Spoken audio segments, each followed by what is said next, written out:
प्रणब मुखर्जी का जन्म 11 दिसंबर 1935 में पश्चिम बंगाल के बीरभूम जिले के मीरतीपुर नामक स्थान पर एक बंगाली ब्राह्मण परिवार में हुआ था। प्रणब की मां का नाम राजलक्ष्मी था। उनके पिता भारतीय स्वाधीनता आंदोलन में सक्रिय रहे और सन 1952 से 1964 तक पश्चिम बंगाल विधान परिषद के सदस्य रहे। वे ऑल इंडिया कांग्रेस कमेटी के सदस्य भी थे। प्रणब ने वीरभूम के सूरी विद्यासागर कॉलेज से पढ़ाई की और बाद में राजनीतिक शास्त्र और इतिहास विषय में एमए किया। उन्होंने कोलकाता विश्वविद्यालय से एलएलबी की डिग्री भी हासिल की। इसके उपरांत उन्होंने डिप्टी अकाउंटेंट जनरल के कोलकाता कार्यालय में परवर लिपिक की नौकरी की। सन 1963 में उन्होंने दक्षिण 24 प्रांगण जिले के विद्यानगर कॉलेज में राजनीतिक शास्त्र पढ़ाना प्रारंभ कर दिया और देशीय डाक नामक पत्र के साथ जुड़कर पत्रकार भी बन गए।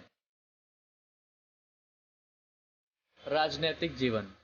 प्रणब मुखर्जी का राजनीतिक करियर सन 1969 में प्रारंभ हुआ, जब उन्होंने वीके कृष्ण मेनन के चुनाव प्रचार का सफल प्रबंधन किया।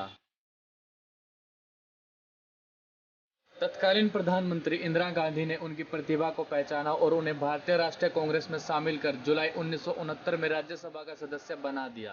धीरे धीरे प्रणब मुखर्जी इंदिरा गांधी के चहीते बन गए और सन 1973 में केंद्र सरकार के मंत्रिमंडल में शामिल कर लिए गए। सन 1977 के आपातकाल के दौरान उन पर गैर संवैधानिक तरीकों का उपयोग करने के आरोप लगे और जनता पार्टी द्वारा गठित शाह आयोग ने उन्हें दोषी भी पाया। बाद में प्रणब इन सभी आरोपों से पाक साफ निकल आए और सन 1982 से 1984 में देश के वित्त मंत्री रहे। अपने कार्यकाल के दौरान उन्होंने सरकार की वित्तीय दशा दुरुस्त करने में कुछ सफलता पाई। उन्हीं के कार्यकाल के दौरान मनमोहन सिंह को रिजर्व बैंक का गवर्नर बनाया गया था। सन 1980 में वे राज्यसभा में कांग्रेस पार्टी के नेता बन गए। इस दौरान मुखर्जी को सबसे शक्तिशाली कैबिनेट मंत्री माना जाने लगा और प्रधानमंत्री की अनुपस्थिति में वे कैबिनेट की बैठकों की अध्यक्षता भी करते थे। इंदिरा गांधी की हत्या के बाद प्रणब मुखर्जी को प्रधानमंत्री पद का सबसे प्रबल दावेदार माना जा रहा था, पर राजीव गांधी के प्रधानमंत्री बनते ही प्रणब को हाशिए पर कर दिया गया।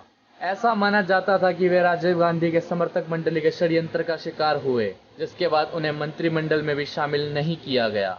इसके पश्चात उन्होंने कांग्रेस छोड़ अपना राजनीतिक दल राष्ट्रीय समाजवादी कांग्रेस का गठन किया, पर सन 1989 में उन्होंने अपने दल का विलय कांग्रेस में कर दिया। पीवी नरसिंह राव सरकार में उनका राजनीतिक करियर पुनर्जीवित हो उठा, जब उन्हें योजना आयोग का अध्यक्ष बनाया गया और सन 1995 में विदेश मंत्री के तौर पर नियुक्त किया गया। उन्होंने नरसिंह राव मंत्रिमंडल में 1995 से 1996 तक पहली बार विदेश मंत्री के रूप में कार्य किया।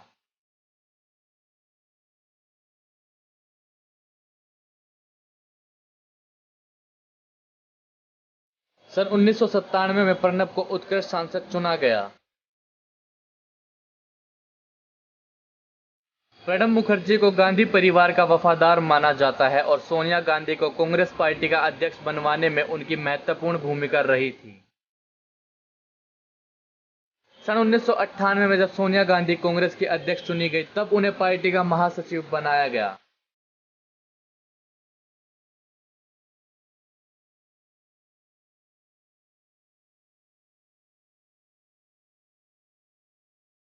सन 2004 में प्रणब ने पहली बार लोकसभा में चुनाव लड़ा और पश्चिम बंगाल के जंगीपुर संसदीय क्षेत्र में जीत हासिल की।